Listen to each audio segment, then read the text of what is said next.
Sir Vamsi విషయం పేరు నాని కామెంట్స్ని ఏ రకంగా చూడాలి? వంశీకి మళ్ళీ హెల్త్ ఇష్యూస్ రేజ్ అవుతున్నాయి, చాలా క్రిటికల్గా ఉన్నాయట. నిజమే.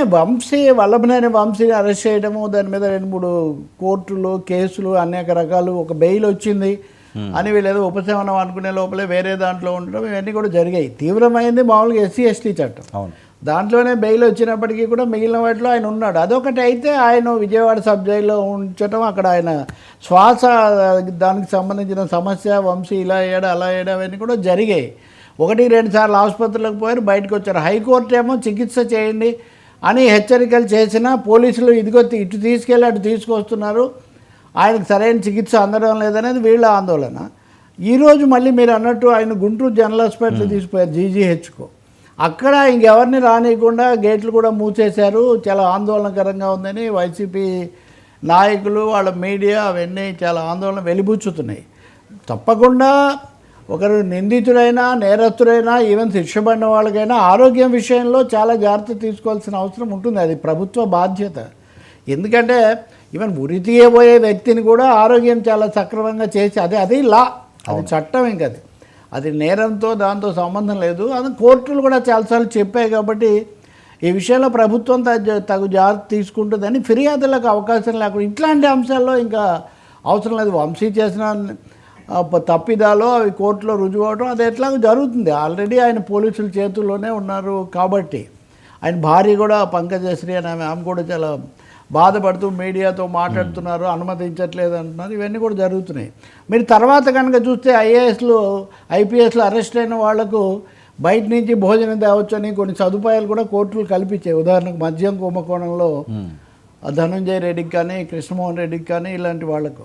మరి ఈయన విషయం ఏంటి, ఆరోగ్యపరంగా న్యాయస్థానాలు కూడా ఇంకొంచెం దృష్టి పెట్టి చేయొచ్చు. అదొక భాగం, అది చెయ్యాలి. కానీ ఈ సమయంలో పేరుని నాని మామూలుగా అంతకుముందు ఏ కొడాలి నానితో పోలిస్తే పేరుని నాని కొంచెం జాగ్రత్తగా మాట్లాడతాడనే పేరు ఉండేది. ఈ మధ్య ఆయన వరుసగా ఈ ఉద్రేకానికి గురవుతున్నాడు కావచ్చు, కొంచెం ఆయన అవాకులనే అనాలి. ఎందుకంటే వంశీని చంపాలని చూస్తున్నారు, వంశీ ప్రాణానికి ఏదైనా జరిగితే బాగుండదు అని హెచ్చరించడం. ఇదివరకు చంద్రబాబు నాయుడిని కూడా రాజమండ్రి జైల్లో చంపాలని చూస్తున్నారు, పైన డ్రోన్ ఎగిరింది, ఇలాంటివి సేమ్. మనం అదే నేను చెప్తుంది, పార్టీలు మారుతున్నాయి, నాయకులు మారుతున్నారు, కానీ సినేరియో మారట్లేదు. సరే, వంశీని నేనేమి చంద్రబాబుతో పోల్చట్లేదు. కానీ ఇక్కడ ఈయన అన్న వాటిలో అన్నింటిలో ఒక తీవ్రమైంది, దారుణమైంది, ఊహించలేంది వంశీ మరణంతో తెలుగుదేశం పతనం ప్రారంభమవుతుంది. అసలు ఒక మనిషి, బతికున్న మనిషి గురించి అలా మాట్లాడతామా? అందులో సహచరుడు, శాసనసభ్యుడు, ఆ మాట ఎందుకన్నారు? అసలు ప్రాణాలు తీయాలని చూస్తున్నారు, ప్రాణాలు పోతున్నాయి అనడానికే కొంచెం అమంగళం, ప్రతిహతమగ్గా అంటుంటారు పురాణ చిత్రాలు ఏదైనా అనాల్సి వస్తే. అట్లాంటిది వంశీ మరణంతో ప్రభుత్వం పతనం ప్రారంభమవుతుంది. రంగా మరణం అప్పుడు NTR పతనానికి దారితీసిన, ఇవన్నీ అసందర్భమైన, అనవసరమైన, ఇవి అవాంఛనీయమైన పోలికలు కూడా. వీటిని వంశీ కుటుంబ సభ్యులు లేకపోతే ఆయన అనుచరులు కూడా ఎవరు ఒప్పుకోగలిగింది లేదు. దాన్ని సరిదిద్దుకుంటే బాగుంటుంది. రెండోది, డాక్టర్ల మీద కూడా కొన్ని వ్యాఖ్యలు చేశారు ఆయన. ఇప్పుడు ఆ డాక్టర్ మత్తు డాక్టర్ అని, ఆయన అంతా మత్తు వెదజల్లుతున్నాడని, ఇవన్నీ మరి ఆయనకి ఏదైనా ఉంటే నేరుగా కోర్టులోనే కేసులు వేయడానికి చట్టపరంగా అన్ని అవకాశాలు వైసీపీకి ఉన్నాయి. వాళ్ళు ఉపయోగించుకుంటున్నారు కూడా. ప్రతి కేసు అనేక సుప్రీంకోర్టు దాకా వెళ్తుంది కదా. అటువంటిప్పుడు డాక్టర్ల మీద ఇంకొకరి మీద పడటం. మూడోది, మరణం గురించి మాట్లాడటం. నేనైతే వంశీతో సహా అందరూ క్షేమంగా ఉండాలి, ఆరోగ్యంగా ఉండాలని కోరుకుంటాం. కానీ వేరే రాజకీయంగా ఎదుర్కోవాలి. నేను ఉదయమే చూస్తున్నాను, కందులు దుర్గేష్ మంత్రి, సరే ఆయన సినిమా గురించి మాట్లాడి సినిమాటోగ్రఫీ అది నేను తర్వాత చెప్తాను. కానీ ఈ విషయంలో మటుకు చాలా ఏమాత్రం సంస్కారం, నాగరికత లేనట్టుగా ఉంది ఇలా మాట్లాడడం, బతికున్న మనిషిని గురించి అని అన్నారు. నిజంగా చాలా అనౌచిత్యం.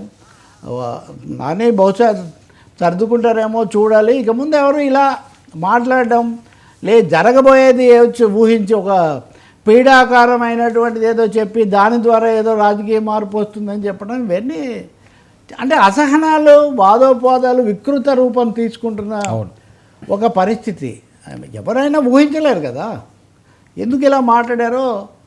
ఎందుకేముంది, ఒక విధంగా ఆవేశాన్ని కొంచెం మామూలు భాషలో చెప్పాలంటే కొంత రెచ్చగొట్టే భాష, ఇది బాధ పెట్టే భాష. అదేమి మంచిది కదా, అది ఆయనకు కూడా మంచిది కదా. అది వంశీకి సంబంధించిన వాళ్ళు ఎలా ఉంటుంది అది. ఓకే. ఆయన క్షేమంగా రావాలి. ఇప్పుడు రఘురామకృష్ణరాజు మీద అప్పుడు ఆ డాక్టర్ ప్రభావతి ఆమె మీద ఏదో పెట్టారు, ఆమె కూడా కోర్టుకు వెళ్ళారు, ఇవన్నీ కూడా జరుగుతుంటాయి. అధికార రీత్యా చేసేవాళ్ళు ఎవరైనా దానికి సంబంధించిన నిబంధనలు పాటించాల్సిందే, వ్యక్తిగతంగా తిట్టాల్సిన అవసరం లేదు. దీని మీద ఆంధ్రప్రదేశ్ ప్రభుత్వ వైద్యుల సంఘం కూడా నిరసన తెలిపింది. మేము కోర్టులో చెప్తాం కానీ మీరు సవరించుకోండి అని వాళ్ళు చెప్పారు. సవరించుకుంటారేమో, మనం సవరించుకోవాలని మనం కోరుకోవాలి. ఈయన ఆరోగ్యానికి సంబంధించి శ్రద్ధ తీసుకోవాలి. ఇంకా చట్టం పని.